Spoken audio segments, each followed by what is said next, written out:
ओम श्री राम।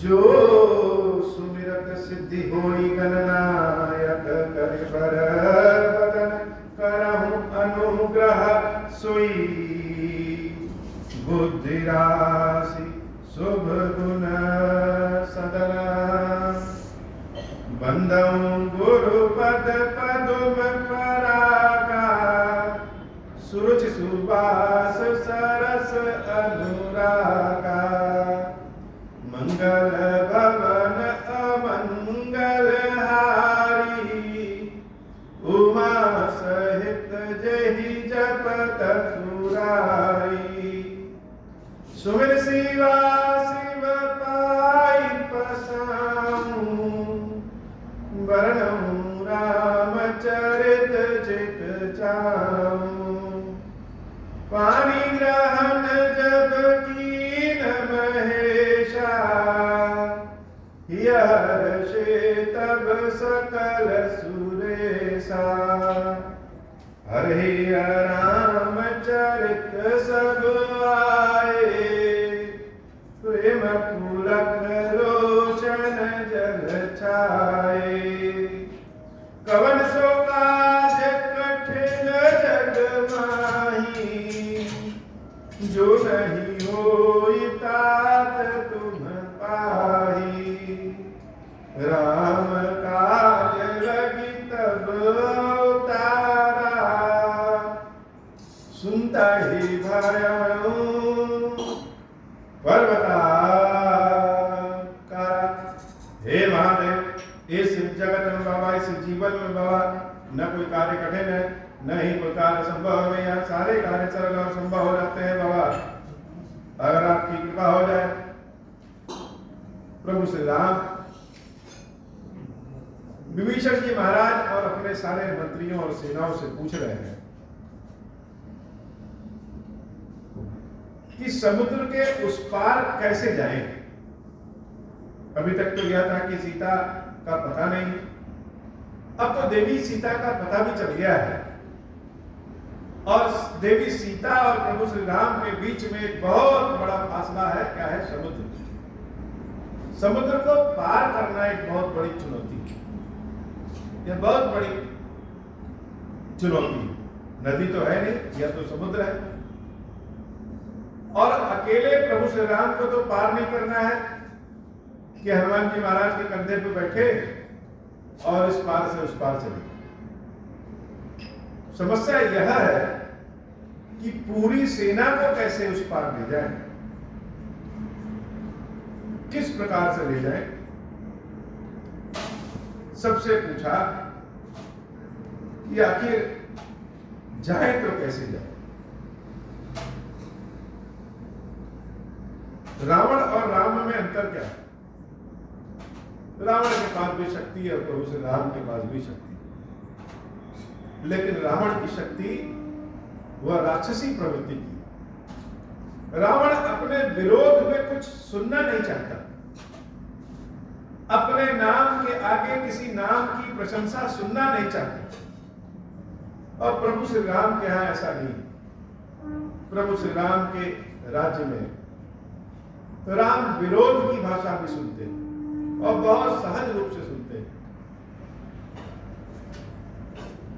प्रभु श्री राम ने पूछा कि सुनो कपीस लंकापति वीरा कहे विधि करिए जलधि गंभीरा। एक प्रश्न राम पूछते हैं और एक प्रश्न रावण ने पूछा था अपने राज्य में। इस सेना सब समुद्र के उस पार आ गई है, कौन सी रणनीति अपनाए। जब रावण ने सबसे पूछा कि कौन सी रणनीति अपनाए तो उनके मंत्रियों ने सचिवों ने कहा कि देवताओं से भी युद्ध करने में भय नहीं हुआ, बहुत मेहनत नहीं करनी पड़ी, तो यह मनुष्य और बंदर के पास शक्ति ही कितनी होती है। हे महाराज आप परेशान ना हो, यह मनुष्य और बंदर तो आएंगे तो हमारे राक्षस सब इनको मार करके खा जाएंगे। रावण तो यही सुनना चाहता था। जैसे अहंकार की मूर्ति है रावण, उसके कान सदैव अपने ही गुणगान सुनना चाहते हैं और उसके विरोध में अगर कोई बोलेगा, भले सही बात बोले, फिर भी वह विभीषण जी की तरह अपमानित होकर के बाहर निकाल देते। लेकिन प्रभु श्री राम के दरबार में ऐसा नहीं। प्रभु श्री राम तो सबसे पूछते हैं कि सुनो कपीस, अर्थात हे बानरों सुनो, लंकापति वीरा, या जितने लोग हैं सब लोग सुनो। राम के दरबार में कोई छोटा हो या बड़ा हो, कोई बहुत अमीर हो गरीब हो, कोई कैसा भी क्यों ना हो, अपनी बात बोलने का अधिकार सबको। प्रभु श्री राम ने सबको संबोधित करके बोला कि कह विधि तरीय जगत गंभीरा, किस प्रकार से पार हो। और चिंता क्या है? चिंता यह है कि संकुल मकर उरग झस जा, अति अगाध दुस्तर सब भांति। समुद्र को सिर्फ पार ही नहीं करना, अपना काम बनाने के लिए सबका काम मिटा देना, यह राम के दरबार में नहीं होता है। तो कार्य यह है कि समुद्र के उस पार जाना है, पूरी सेना को लेकर के जाना है, और इस प्रकार जाना है कि समुद्र में जो रहने वाले जीव जंतु प्राणी मछली हैं, उनको भी कोई समस्या ना हो। मानो प्रभु श्री राम सबके लिए चिंता करते हैं। तो कोई ऐसा उपाय बताओ जिस विधि से हम पूरी सेना के साथ उस पार भी हो जाएं और किसी को कोई समस्या भी ना हो। यह समुद्र बड़ा विशाल है। ये समुद्र है क्या? समुद्र जल भी है और खारा भी है। लहरें बहुत तेज तेज है। हमारे जीवन का श्रम, हमारे जीवन का संकट, हमारे जीवन में लक्ष्य को पार करने के बीच में जो अवरोधक है वही तो समुद्र है। विपरीत परिस्थितियां ही तो समुद्र है। जरा विचार करके देखिए कि एक तरफ बानर भालू की सेना प्रभु श्री राम और दूसरी तरफ इतना विशाल समुद्र, पार करें तो कैसे करें? जब किसी चीज की चाहत, किसी चीज का लक्ष्य हमारे जीवन में रहता है तो उस लक्ष्य को पार करने में अपने पास सामर्थ्य नहीं होता। सामर्थ्य को जुटाना ही समुद्र। तो समुद्र को कैसे पार करें? या तो वहां से वापस लौट जाएं, या फिर सेना को छोड़ दें, या फिर पूरे समुद्र को सुखा दें। लेकिन राम जी के दरबार में ऐसा कोई भी चीज नहीं है जिससे सबको कष्ट हो जाए। तो सबके विचार विमर्श से चलने वाले ही राम हैं। पर उन्होंने सबसे पूछा कि कैसे पार? हम राम जी के दरबार में सबको बोलने में भय भी नहीं। विभीषण जी महाराज कहते हैं, कहलंकेश सुनहु रघुनायक, कोटि सिंधु शोषक तब सायक। जदपि तदपि नीति असि गाई, विनय करिय सागर सन जाई। विभीषण जी महाराज कहते हैं कि हे नाथ, यद्यपि आपके पास इतना सामर्थ्य है कि इस जैसे अनेक समुद्रों को आप सुखा सकते हैं, लेकिन नियम यह कहता है, नीति यह कहती है कि सबसे पहले हाथ जोड़ करके विनय करने से अपने काम को निकालना चाहिए। शक्ति होने के बाद भी उसका दुरुपयोग न करना। शक्ति सामर्थ्य होने के बाद भी विनयशील बने रहना, यही तो रामत्व है। तो मेरे हिसाब से हम सबको चल करके सागर से विनती करना चाहिए और विनती करने में कोई बुराई भी नहीं है। सागर तो आपके कुल खानदान में बड़े भी आते हैं, आपसे बड़े भी हैं, और छोटों को बड़ों के सामने विनती करने में कोई बुराई नहीं है। प्रभु तुम्हारा कुल गुरु जलद कहा उपाय विचार। जब आप विनती करेंगे तो कोई ना कोई रास्ता जरूर ऐसा निकलेगा जिस रास्ते से बिन प्रयास सागर तरही सकल भाग कपिधार, जिस रास्ते से संपूर्ण सेना बिना किसी समस्या के इस पार से उस पार हो जाए। हम सबको जाकर के विनय करना चाहिए।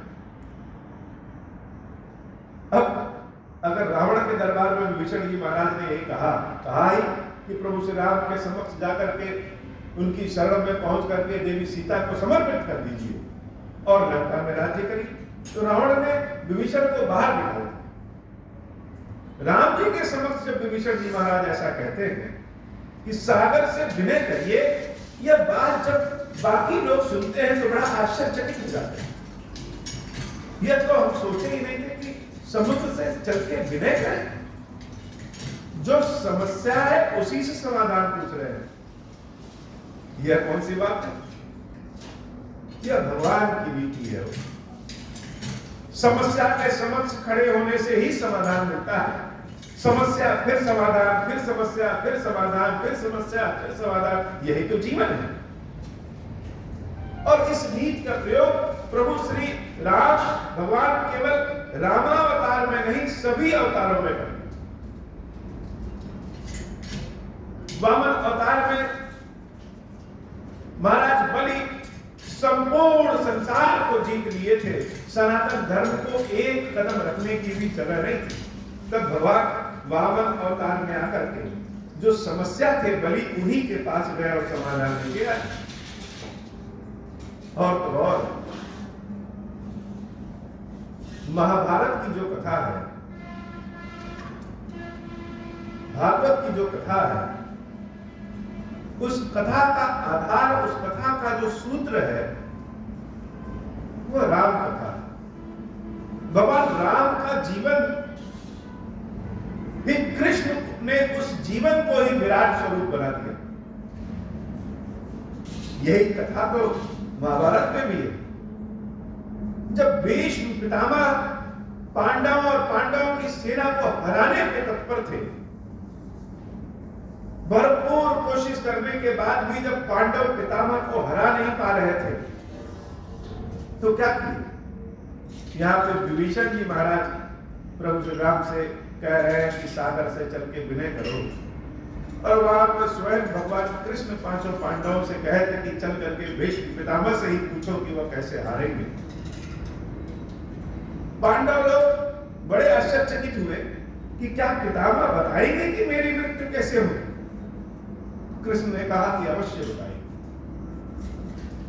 लीलाधारी कृष्ण देवी द्रौपदी को दुर्योधन की पत्नी का साड़ी पहनाते। द्रौपदी जब दुर्योधन की पत्नी की साड़ी पहन करके युद्ध समाप्ति के बाद रात्रि में पितामह के कक्ष में भगवान कृष्ण के साथ जाती हैं, तो भगवान कृष्ण ने द्रौपदी को आगे कर दिया। पूरे लंबा घूंघट लेकर के जब पितामह भीष्म के पास द्रौपदी पहुंचती है और उनके चरणों में प्रणाम करती है, तो भीष्म ने सौभाग्यवती का आशीर्वाद दिया। अब कृष्ण तो बात को पकड़ लेने वाले, जैसे ही सौभाग्यवती का आशीर्वाद दिया, पीछे से कृष्ण भी उनके पास पहुंच गए, और जब कृष्ण को पितामह देखते हैं तो बड़े हर्षित हो जाते हैं कि केशव तुम आए हो। अब तुम वैसे तो नहीं आते हो, तुम आते हो तो कुछ ना कुछ तो लेकर के आते हो, बताओ मेरे लिए क्या आदेश है? भगवान कृष्ण कह रहे हैं कि हे पितामह, आदेश कुछ नहीं, विनती है कि जो आशीर्वाद आपने दिया है उसको सफल करिए। और ऐसा कहकर जब देवी द्रौपदी अपना घूंघट उठाती है तो उन वस्त्रों में द्रौपदी को देख करके पितामह को क्रोध नहीं आता, पितामह को हंसी आ जाती है कि अगर केशव आया है तो कुछ ना कुछ तो होना ही। तब भगवान कृष्ण ने कहा कि हे पितामह, धर्म के मार्ग में आप सबसे बड़े एक विशाल दीवार के रूप में खड़े हैं। किस प्रकार अधर्म को पराजित करें और धर्म को विजयी बनाएं, आप ही बताएं। तो समस्या समुद्र कौन है? पांडवों के जीत के बीच में समुद्र स्वयं पितामह है। समस्या स्वयं पितामह है और उसी समस्या से समाधान पूछना है। भीष्म ने कहा कि मैं स्त्रियों पे अस्त्र नहीं चलाता हूं। पांडवों की सेना में शिखंडी पिछले जन्म में स्त्री थी, यह बात मैं भली भांति जानता हूं। इसलिए अर्जुन से कहिए कि शिखंडी को आगे रख करके मुझ पर बाण चलाए, मैं अस्त्र का प्रयोग नहीं करूंगा। जैसे समाधान तो स्वयं भीष्म ने ही दे दिया, उसके बाद की कथा सब जानते हैं। ऐसे ही सीता और राम के बीच में समुद्र है। अब समुद्र की समस्या कैसे दूर हो, तो चल के विनय किया जाए। विभीषण जी महाराज ने कहा और प्रभु श्री राम बड़े आनंद के भाव में आ गए और कहे, सखा कही तुम नीति उपाई, करिए दया कोई सहाय। बहुत सही युक्ति बताई मतलब तुमने। भगवान देवता हमारी सहायता करेंगे। जैसे भगवान देवता हमारी सहायता करेंगे, लक्ष्मण जी ने सुना, वैसे ही अंदर से क्रोधित हो गए। देवता हमारी सहायता करेंगे? अरे देवता तो खुद ही मारे मारे फिरे फिरे घूम रहे हैं, रावण से बच करके घूम रहे हैं। जैसे लक्ष्मण जी के हृदय का कष्ट उभर आया। मंत्र नया लक्ष्मण मन भावा, राम वचन सुनी अति दुख पावा। राम जी के बातों को सुनकर के लक्ष्मण जी बड़ा दुखित हो गए और हाथ जोड़ करके प्रभु श्री राम से कह रहे हैं कि हे नाथ, नाथ दैव कर कवन भरोसा, सोचिए सिद्ध करिए भरोसा। हे नाथ, इन देवताओं का क्या भरोसा है? माता कौशल्या ने देवी सीता को कहा था कि अब से जंगल के देवता ही तुम्हारे ससुर और जंगल देवी ही तुम्हारी सास है। देवी जानकी ने जंगल के प्राणियों की भरपूर सेवा की, लेकिन जब रावण सीता का हरण करके ले जा रहा था और सीता विलाप कर रही थी, यह देवता कहां थे? यह जंगल देवता और जंगल देवी ने देवी सीता की रक्षा क्यों नहीं की? यह तो रावण को देख करके तुरंत भाग जाते हैं। हे नाथ, इन देवताओं पे भरोसा न करिए। इन देवताओं पे भरोसा करने का मतलब स्वयं को धोखा देना है। इसलिए मेरी बात मानिए तो सोचिए सिंधु करिए मन रोसा, मन में क्रोध करिए और समुद्र को सुखा डालिए। कादर मन कहूं एक अधारा, दैव दैव आलसी पुराण। ये आलसी लोग देवता देवता चिल्लाते हैं। लक्ष्मण जी की बातों को सुनकर के राम क्रोधित नहीं होते। यहां तो बड़े के विरोध के स्वर में अगर छोटा कुछ बोल दे तो बड़ों की इज्जत जैसे लगता है तुरंत डामाडोल हो गई, गिर गई। और भरे समाज में अगर छोटे ने कोई जवाब दे दिया तब तो लोग और समझते हैं कि हमारी बेइज्जती हो गई। लेकिन राम जी ऐसे नहीं। राम राज्य में तो सबको अपनी बात कहने का अधिकार है। भगवान ने लक्ष्मण जी की बातों को सुनकर के हंसते हुए कहा, है लक्ष्मण धीरज रखो, जैसा तुम चाहते हो वैसा ही होगा। सुनक बिहसी बोले रघुवीरा, ऐसे ही करब धर्म मन धीरा। अस कही प्रभु अनुजहि समझाई, सिंधु समीप गए रघुराई।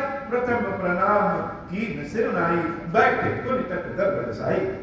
ऐसा समझा करके लक्ष्मण जी को प्रभु श्री राम समुद्र के किनारे जाते हैं और कुश का आसन बिछा करके वही विराजित हो जाते हैं, बैठ जाते हैं। जब है विभीषण प्रभु में आए, पाछे रावण दूत पठाए। सोचिए जरा, जो सामर्थ्यवान है वह आज समुद्र से विनती करने के लिए बैठा। किसी बुद्धिमान व्यक्ति से कहेंगे कि पहाड़ के सामने जाकर के विनती करो कि वह रास्ता दे दे, तो क्या वह रास्ता दे देगा? क्या वह फट जाएगा? लेकिन विभीषण जी महाराज ने यह नहीं कहा था कि समुद्र सूख जाएगा। विभीषण जी महाराज ने कहा था कि जलद कहई उपाय विचार। जब विनती करेंगे तो कोई ना कोई रास्ता जरूर मिलेगा। गर्म दिमाग से कोई रास्ता नहीं मिलता। क्रोध हर समस्या का समाधान नहीं। जब विचार करेंगे, समुद्र से विनती करेंगे, तो कोई ना कोई ऐसा रास्ता मिलेगा जिसमें किसी की हानि ना हो। यह तर्क, यह विचार छोटे कमजोर दिल वालों के लिए नहीं। उधर देवी सीता का बिछोह का कितनी पीड़ा है राम को। सेना को पूरा पार ले जाना है और रास्ता नहीं है। उसके बाद भी प्रभु श्री राम समुद्र के किनारे बैठ करके विनय कर रहे हैं सागर से कि हमें कोई उपाय बताइए। और इधर जब विभीषण जी महाराज को रावण ने बाहर निकाल दिया और विभीषण जी महाराज राम जी के सेना में आ गए, तो रावण ने अपने कुछ गुप्तचर, कुछ जासूस विभीषण जी के पीछे भेज दिए। वो जासूस क्या किए? वो सारे जासूस बंदर का वेश बना करके राम जी की सेना में सम्मिलित हो गए और विभीषण जी महाराज पे दृष्टि रखे हुए थे कि विभीषण जी क्या कह रहे हैं, क्या कर रहे हैं और प्रभु श्री राम क्या कह रहे हैं। लेकिन जब विभीषण जी महाराज के प्रति प्रभु श्री राम का ऐसा व्यवहार वो सारे जासूस देखे, तो उनके हृदय से भी जैसे राक्षस खत्म हो गया, राक्षसी स्वभाव समाप्त हो गया। सकल चरित्र में देखे धरे कपट कपिते प्रभु गुण हृदय सदा नहीं शरणागत करने। अपने शरण में आए हुए लोगों के प्रति भगवान श्री राम का व्यवहार, भगवान श्री राम का प्रेम जब उन राक्षसों ने देखा, उनका मन भी निर्मल हो गया हो। प्रभु को देख करके किसका मन निर्मल न हो जाए। जब मन निर्मल हो जाता है तो क्या होता है? व्यक्ति का कपट समाप्त हो जाता है। कभी कभी सुना है ना कि हमेशा गलत काम कर रहे थे तो कोई पकड़ता नहीं था। अचानक मन में आया कि गलत काम छोड़ना चाहिए और सही काम करते ही धरे जाते हैं। तो आदमी कहता है जब तक गलत किए तब तक तो नहीं पकड़े गए, जैसे सही किए वैसे पकड़े गए। इन राक्षसों के हृदय में भगवान श्री राम के प्रति जब प्रेम सम्मान का भाव उत्पन्न हुआ, तो वह अपने जो असली रूप में थे, जो राक्षस से बंदर बन गए थे, यह भूल गए कि वह राक्षस हैं, बंदर से अपने असली रूप में आ गए। और जब वो अपने असली रूप में आ गए तो सारे लोगों ने उनको देख लिया, अरे यह तो राक्षस प्रकट बखान ही राम स्वभाव अति सप्रेम दासरि जुराव। प्रभु श्री राम की बांदरी सेना ने देखा कि अरे ये तो राक्षस है, और उन सारे जासूसों को पकड़ लिया।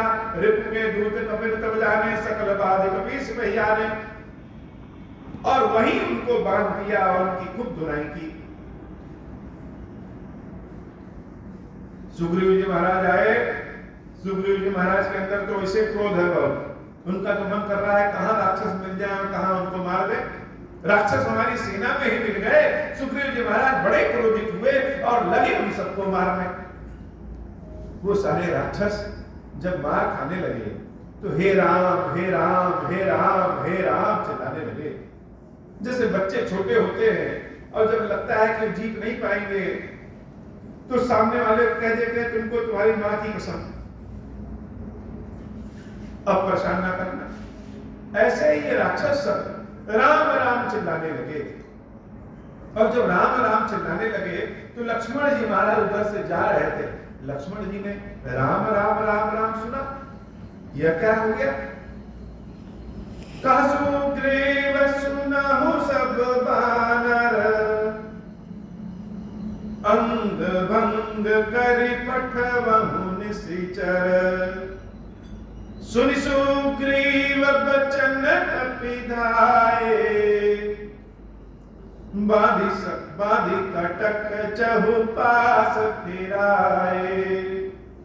बहु प्रकार मारन कपि लागे, दीन पुकारत तदपि न त्यागे।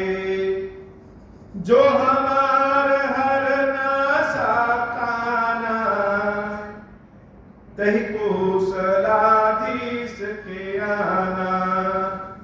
सुनि लक्ष्मण सब निकट बुलाए, दया लागी हंसी तुरत छुड़ाए।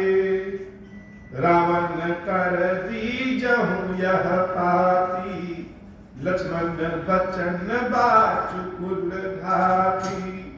मंगल भवन अमंगल हारी, उमा सहित जहि जपत पुरारी। सुग्रीव जी महाराज ने कहा, इन सारे राक्षसों का नाक कान काट करके इनको वापस भेज दो। सारे राक्षस भयभीत हो गए कि मेरे नाक कान कट जाएंगे। तो सब वहीं से चिल्लाने लगे कि आप सबको प्रभु श्री राम की कसम है, कोई मेरा नाक कान न काटना। लक्ष्मण भैया सुनते हैं तो आकर के उन राक्षसों को छुड़ाते हैं और एक पत्र लिख करके उन राक्षसों को देते हैं। कहते हैं यह पत्र हमारा ले जाकर के अपने राजा रावण को दे देना। कहे मुखागर मूढ़ सन, मम संदेश उदार, सीता दे मले मिलहु नता आवाता। और जाकर के कह देना अपने रावण से कि लक्ष्मण ने विनती पूर्वक कहा, उदार संदेश दिया है कि देवी सीता को प्रभु श्री राम को समर्पित कर दो, नहीं तो समझ लो कि तुम्हारा काल बस तुम तक पहुंचने ही वाला है। मंगल भवन अमंगल हारी, उमा सहित जहि जपत पुरारी। तुरत नाई लक्ष्मण पद माथा, चले दूत बरनत गुण गाथा। कहत राम जसु लंका आए, चरण शीस दिन श्रावण चरण शीस दिन नाए। व्यस्त सानन पूछी बाता, कहस न सुख आपनि कुशलाता। पुनि कहु खबर विभीषण केरी, जाहि मृत्यु आई अति नेरी। करत राज लंका सठ त्यागी, होई जीव होई जो कर कीट अभागी। पुनि कहु भालु कीस कटकाई, कठिन काल प्रेरित चली आई। जिनके जीवन कर रखवारा, भयो मृदुल चित सिंधु बिचारा। कहु तपसिन कहे बात बहोरी, जिनके हृदय त्रास अति मोरी। मंगल भवन अमंगल हारी, उमा सहित जहि जपत पुरारी। सारे दूत तुरंत वहां से लक्ष्मण जी को प्रणाम करके वापस प्रभु से अपने राजा रावण की ओर लंका में चले आते हैं। और जब दरबार में लंका के पहुंचते हैं तो रावण ने अपने जासूसों को देख करके उनसे व्यस्ते हुए हंसते हुए पूछा कि बताओ तुम लोग कैसे हो, जरा विभीषण का हालचाल बताओ, जिसकी मृत्यु उसके ऊपर मंडरा रही है। बड़ा मूर्ख विभीषण था, अच्छा खासा सोने की लंका में रहता था, लेकिन उसकी मति मारी गई, जो यहाँ छोड़ करके राम के पास चला गया। जैसे जौ के साथ घुन भी पिस जाता है, वैसे उस राम की सेना के साथ उस विभीषण के भी सर पे काल मंडरा रहा है। और ये सारे जासूस तो रावण की बातों को सुन रहे हैं लेकिन बोले रहे हैं। इनके तो चेहरे का रंग ही उड़ा है। रावण प्रश्न में प्रश्न कर रहा है लेकिन यह जासूस कुछ बोल नहीं रहे। रावण हंसते हुए कह रहा है कि उन सारे बानर और भालुओं के बारे में बताओ जिसको हमारे राक्षस सब मार करके खाने वाले हैं। उन तपस्वियों के बारे में बताओ जिनके मन में मेरे प्रति सदैव भय और डर का वातावरण रहता है, उनके प्राणों की रक्षा तो समुद्र ने किया है। सब कुछ बताओ, जैसे राम जी की सेना के बारे में सब कुछ रावण जानना चाहता है और बार बार पूछने के बाद भी इन जासूसों के मुंह से, गुप्तचरों के मुंह से कुछ निकल नहीं रहा कि भाई भेंट की फिर गए श्रवण सुजस सुनिंगो। रावण बड़ा आश्चर्यचकित हुआ। उसने डांटते हुए पूछा कि अरे कुछ बोलोगे, उन लोगों से भेंट भी हुई या मेरे डर के कारण वह सब वापस लौटे? रे मूर्ख, शत्रु की सेना के बारे में कुछ बता क्यों नहीं रहे हो तुम? जब ऐसा डांटते हुए रावण ने पूछा तो हाथ जोड़ करके वह गुप्तचर कुश शुक्र, जिसका नाम शुक्र था, हाथ जोड़ करके रावण से विनती करते हुए कहने लगा, नाथ कृपा करी पूछूं जैसे। हे नाथ, जैसे आपने मुझसे पूछा, यह बड़ी अजीब स्थिति आ गई है। राम कथा सुनने का असली आनंद तब है जब हम राम कथा से स्वयं को जोड़ दें। जैसे खीरेश्वर महादेव का नाम जब मेरे कानों में पड़ता है, कहीं हम बैठे रहे और बगल से कहीं कान में खीरेश्वर महादेव आ गया, तो पहले ध्यान खीरेश्वर महादेव पे जाता है और महादेव जी का नाम सुनते ही रोए रोए पहले खड़े हो जाएंगे। कोई बुराई कर रहा है या अच्छाई बता रहा है, यह बात की बात है, लेकिन खीरेश्वर नाम सुनते ही जैसे रोए रोए खड़े हो जाते हैं। क्या हुआ? यही भाव उन जासूसों के भीतर था। उस शुभ गुप्तचर ने हाथ जोड़ करके महाराज रावण से पूछा कि कहा कि हे महाराज, नाथ कृपा करी पूछो जैसे आपने मेरे ऊपर कृपा कर दिया हो। क्यों? प्रभु श्री राम का, भगवान का नाम मुख से लेना या भगवान का नाम कानों से सुनना, दोनों में आनंद है। बड़े भाग्यशालियों को राम नाम सुनने को मिलता है और बड़े भाग्यशालियों को राम नाम लेने को मिलता है। तो जैसे रावण ने कृपा ही कर दिया किस बात का, कि हम लोगों को विभीषण जी महाराज के पीछे भेज दिया। हम लोगों के बड़े कुछ अच्छे कर्म थे जिसके कारण हम सब विभीषण जी महाराज के पीछे गए, और जब विभीषण जी जैसे भक्त के पीछे गए, उसका परिणाम क्या हुआ कि भक्त के सहारे सहारे भगवान के भी दर्शन मिल गए। इसलिए हे नाथ, आपने तो हमारे ऊपर कृपा ही किया, तो जैसे हमारे ऊपर कृपा किया वैसे ही कृपा करिए कि मानव कहा क्रोध तज जैसे। वैसे ही पहले मेरी बात सुन लीजिए, मेरा कहा मान लीजिए, लेकिन कब मानेंगे? मानव कहा क्रोध तज जैसे, पहले क्रोध का त्याग कर दीजिए। जब तक क्रोध रहेगा तब तक समझ में नहीं आएगा, तब मैं बताऊं तब आपको समझ में आएगा। नाथ कृपा करी पूछूं जैसे, मानव कहा क्रोध तज तैसे। जब हम लोग आपके भाई विभीषण जी महाराज से मिलने गए, मिला जाए जब अनुज तुम्हारा, चाहता ही राम तिलक देखा। आप कह रहे हैं कि विभीषण मरने वाला है।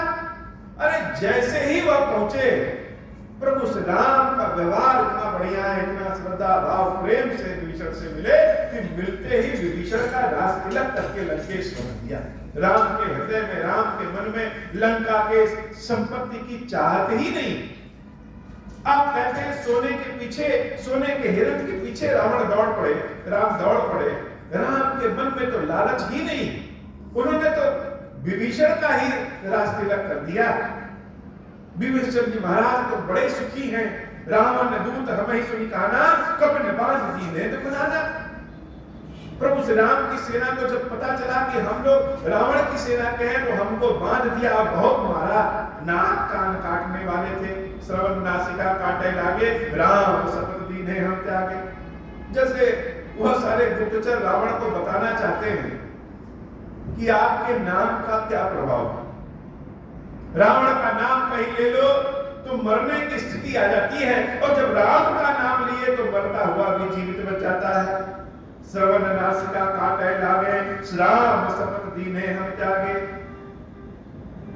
पूछब नाथ राम कटकाई। जब यह बात रावण के दरबार में वह शुभ गुप्तचर बता रहा है, तो उसके चेहरे का भाव देखने लायक था, जैसे वह स्वयं राममय हो गया।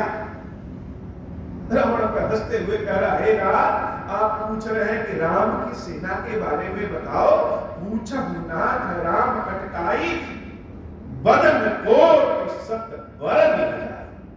राम की सेना के बारे में हम अकेले क्या, बदन कोटि मेरे पास 100 करोड़ मुख हो जाए तो भी नहीं बता सकते। नाना वरण भालुक विधारी, बिरआनंद विशाल भयकारी। अनेक वर्णों के बड़े विशाल बानर, भालू और न जाने कौन कौन से जीव हैं। जयपुर दैव कतल सुतोरा, सकल कपिन महत्य ही बल चोरा। वो जो छोटा सा बंदर आया था ना, जिसने आपके सामने इस लंका में आग लगा दिया था, आपके पुत्र का वध कर दिया था, वह तो अपनी सेना में सबसे छोटा है, सबसे छोटा है। अमित नाम भटकट निकल आला, अमित नाम बल विपुल विशाला। उससे बड़े बड़े तो अनेक हैं। जब वो शुद्ध गुप्तचर अपने मुख से बताए तो रावण के दरबार में सबके कान खड़े हो गए। क्या बता रहे हैं? हनुमान जी महाराज की याद आते ही सब दुबक जाते हैं। और यह तो कह रहा है कि हनुमान जिसने लंका में आग लगाई, वह राम की सेना में सबसे छोटा है, तो बड़े बड़े कैसे होंगे? सारा दरबार ही जैसे भयभीत हो गया। और जो राम जी की सेना का वर्णन कर रहा है वो कितने आनंद में। हम लोग स्वयं भी अगर सोचे, किसी एक दीमक के घर को खोद दें, चींटियों के घर के बाबी को खोद दें, तो कितने करोड़ों चींटियां निकल जाती हैं। अगर पूरे बाराबंकी जनपद की चींटियों को और कीड़ों को खोद दें, कितने कीड़े इकट्ठे हो जाएंगे, गिनना असंभव। और मनुष्यों को लड़ने के लिए तो हथियार चाहिए, जानवरों को लड़ने के लिए हथियार नहीं चाहिए। उनके नाखून, उनके दांत, उनकी फुर्ती ही उनका हथियार है। राम जी की सेना के पास तो भगवान का दिया हुआ हथियार है। राम की सेना के लिए कोई समस्या ही नहीं। समस्या तो रावण आपकी सेना में है। द्विविद, मयंक, नील, नल, अंगद, गद, विकटास, हेराट। सुनिए, कुछ के नाम तो हम गिना रहे हैं, हम जान रहे हैं, बहुतों के नाम तो जानते ही नहीं, गिना ही नहीं पाएंगे। कौन? द्विविद, मयंक, नील, नल, अंगद, गद, विकटास, दधिमुख, गेहरी, निसठ और जामवंत जी क्या कहें, वह तो बल के राशि है। यह नाम गिनाया उस गुप्तचर ने। हे नाथ, एक कपि सब सुग्रीव समाना। इन जिनका हमने नाम लिया है, यह सब सुग्रीव के समान बलशाली है, और इन सब को नहीं को नाना। इनके समान तो इतने हैं कि गिनना ही नामुमकिन है। और तो और, एक तो यह प्राकृतिक रूप से शक्तिशाली, और उस पर भगवान श्री राम की कृपा मिल गई। राम कृपा अतुलित बल नहीं, त्रिभ समान त्रय लोक ही गणे। राम जी की कृपा के आगे, यह अपने आगे किसी को समझ ही नहीं रहे हैं, त्रिलोक को भी तिनके के समान समझ रहे हैं। यह आपके साम दाम दंड भेद में भी नहीं पूछने वाले। बहुत बड़ी बात शुभ गुप्तचर ने कहा कि त्रिन समान त्रय लोक ही गणे।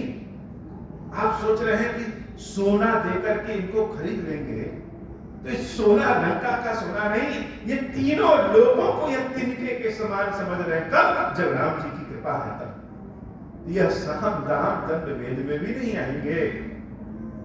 और नाथ, असमय सुना श्रवण दस कंदर। ऐसा मैंने कानों से सुना है कि पदम 18 जूथप बंदर। 18 पदम तो बंदरों के केवल नेता है। 18 पदम मतलब हम लोग पढ़ते हैं ना, इकाई, दहाई, सैकड़ा, हजार, 10,000, लाख, 10 लाख, करोड़, 10 करोड़, अरब, 10 अरब, खरब, 10 खरब, नल, नील, पदम। उस पदम में तो इनके लीडर है, बंदर कितने हैं यार पता नहीं, और सब बड़े क्रोधित में। इसमें से एक भी बंदर ऐसा नहीं है महाराज जो आपसे न लड़ सके। ना कटक महसो कपिनाई, जो न तुम्हें जीते रणमाई। परम क्रोध नीज ही सब हाथा, आय सुपै न देहि रघुना था। सोसिय सिंधु सहित जस प्यारा, पूरा ही न भरी कुधर विशाला। ये तो बड़े क्रोधित अवस्था में है। ये सब मिलकर के अगर थोड़ा थोड़ा समुद्र के जल को उठा करके कहीं फेंक दे या पी जाए तो समुद्र तो वैसे ही सूख जाए। वह तो राम जी है कि आदेश नहीं दे रहे हैं, वह तो राम जी है कि आदेश नहीं दे रहे हैं। मर्द गर्द मिल वही 10 सीसा, ऐसे ही बचन कहे सब कीसा। गर्ज ही तर्ज ही सहज असंका, मानहु ग्रसन चाहत ही लंका। राम जी आदेश दे दे कि यह समुद्र सोखने के साथ साथ समूची लंका को ही ग्रहण बना दे, समूची लंका को ही खा जाए, इतने लोग हैं। मंगल भवन मंगलहारी, उमा सहित जहि जपत मुरारी। सहज सूर कपि भालु सब, पुनि सिर पर प्रभु राम। रावण काल कोटि कहूं, जीति सकहि संग्राम। और यह तो सेना की बात हुई, इनके ऊपर प्रभु श्री राम है। राम जी के बल के बारे में कोई क्या बता सकता है? वह तो आपने भी देखा था, सीता स्वयंवर में जिस धनुष को आप छू नहीं पाए, प्रभु श्री राम ने बीच तोड़ दिया था। तो राम जी के बल सामर्थ्य के बारे में कौन वर्णन कर सकता है? राम जी की सेना के ही बारे में वर्णन नहीं कर सकते। मंगल भवन अमंगलहारी, उमा सहित जहि जपत पुरारी। राम तेज बल बुद्धि विपुलाई, शेष सहस सत सकहि लगाई।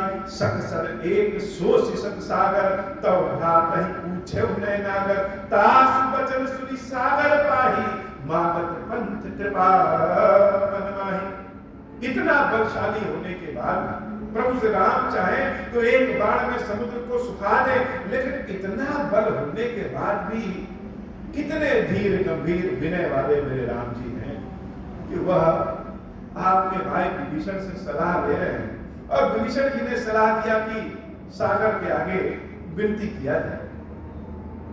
कहने का मतलब इतना बल होने के बाद भी विनयशील है। यही तो राम की सबसे बड़ा बल है, यही तो राम की खासियत है, यही गुण तो राम को राम बनाया है। लेकिन रावण तो आत्मबुद्ध व्यक्ति है, वह तो अपनी ही प्रशंसा सुनता देखता है। और जैसे ही सुना कि सागर से विनती कर रहे हैं विभीषण के कहने पे, सुनत वचन बेसाद शीशा, जो असिमत सहाय कृत कीसा। रावण हंसने लगा कि जिसके पास विभीषण जैसे मंत्री होंगे वह वैसा ही तो सलाह देगा। समुद्र से भला कोई विनती मांगता है?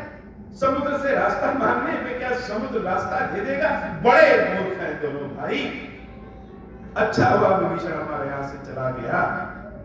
सहज वीर कर बचन दृढ़ाई, सागर सन ठानी मचलाई। मूड वृषा का करसी बढ़ाई, रिपुबल बुद्धि था मैं पाई। रे मूर्ख, ऐसे मूर्खों की तुम बड़ाई कर रहे हो। हम जान गए कि राम लक्ष्मण कितने पानी में हैं और विभीषण का भी क्या होने वाला है। सचिव सभीत विभीषण जाके, विजय विभूति कहाँ जगत आगे। सुनि खल वचन दूत ऋषि बारी, समय विचार पत्रिका काढ़ी। रामानुज दीनी अपाती, नाक बचाई दुरावहु छाती। शुभ गुप्तचर ने बहुत समझाया, और जब रावण को नहीं समझ में आया तो लक्ष्मण जी का पत्र रावण को उसने पकड़ा दिया। मेरा सिद्धांत कर ली रावण सचिव बोले सट लागा चावल। उस पत्र को जब रावण के सचिव ने पढ़ा तो भरे दरबार में जब पत्र को सब लोग सुनते हैं तो रावण का मुंह जैसे उतर ही जाता है। बात मन रिझाई सक जन भारत कीस, राम विरोध को रसी शरण विष्णु अजनीस। राम का विरोध करने वाला चाहे ब्रह्मा विष्णु महेश किसी के पास चला जाए बच नहीं सकता। की तजिमान अनुजीव प्रभु पद पंकज भृंग, होई कि राम सरानन कर कुल सहित पतन। हे रावण, जब सीता को राम के चरणों में समर्पित करके राम के चरणों में तुम भी शरण में आ जाओ, अन्यथा पूरे कुल खानदान सहित कीट पतंगों की भांति तुम भस्म होने वाले हो। फिर हावड़ का मुंह ही छोटा हो गया और जबरदस्ती के हंसी हंसते हुए दरबारियों के सामने कह रहा है कि देखो ये छोटा भाई कुछ बहुत ज्यादा बड़बड़ापन वाला है। लेकिन दरबारी लोग तो जान रहे हैं, कभी हनुमान जी याद आते और हनुमान जी की शक्ति याद आती। हे महादेव, आज की कथा इतनी ही। श्री खीरेश्वर महादेव जी, खीरेश्वरी मैया जी, हम सबके ऊपर बाबा कृपा करिए। अब हो प्रसन्न प्रभु मोह पर, नाथ दीन पर नेहु, निज पद भगति देहु प्रभु, हुनि दूसर बर देहु। तब माया वश जीव जड़, संतत फिरहि बुलाना, हम पर क्रोध न करिय प्रभु, कृपा सिंधु भगवान। शंकर दीन दयाला, अब हम पर हो कृपाला। साप अनुग्रह होई जहि विधि, नाथ थोरहि काला। दीन दयाल विरुद्ध संभारी, हरहु नाथ मम संकट भारी। जहि विधि होई नाथ हित मोरा, करहु सुबेगी जानी दास मैं तोरा। राम राज बैठे त्रैलोका, हर्षित भय गए सब शोका। जे सकाम नर सुनहि जे गावहि, सुख संपत्ति ना विधि पावहि। जो इच्छा करी हूँ मन माही, हरि प्रसाद कछु दुर्लभ नाही। मंगल भवन अमंगल हारी, उमा सहित जही जपत पुरारी। बोली श्री खीरेश्वर महादेव जी, खीरेश्वरी मैया जी की सदाई जय हो। खीरेश्वर, हे भगवान शंकर, आप ऋण पातक दुर्भाग्य और दरिद्रता की निवृत्ति के लिए तथा संपूर्ण पापों का नाश करने के लिए मुझ पर प्रसन्न होइए। मैं दुख और शोक की आग में जल रहा हूँ, संसार भय से पीड़ित हूँ, अनेक प्रकार के रोगों से व्याकुल और दीन हूँ। खीरेश्वर, मेरी रक्षा कीजिए। देव देवेश्वर, सबको निर्भय कर देने वाले महादेव जी, मेरी इसकी हुई पूजा को पार्वती जी के साथ ग्रहण कीजिए। मेरा मंगल करिए महादेव। शिव शंभो महादेव, शिव शंभो महादेव, शिव शंभो। ओम श्री राम।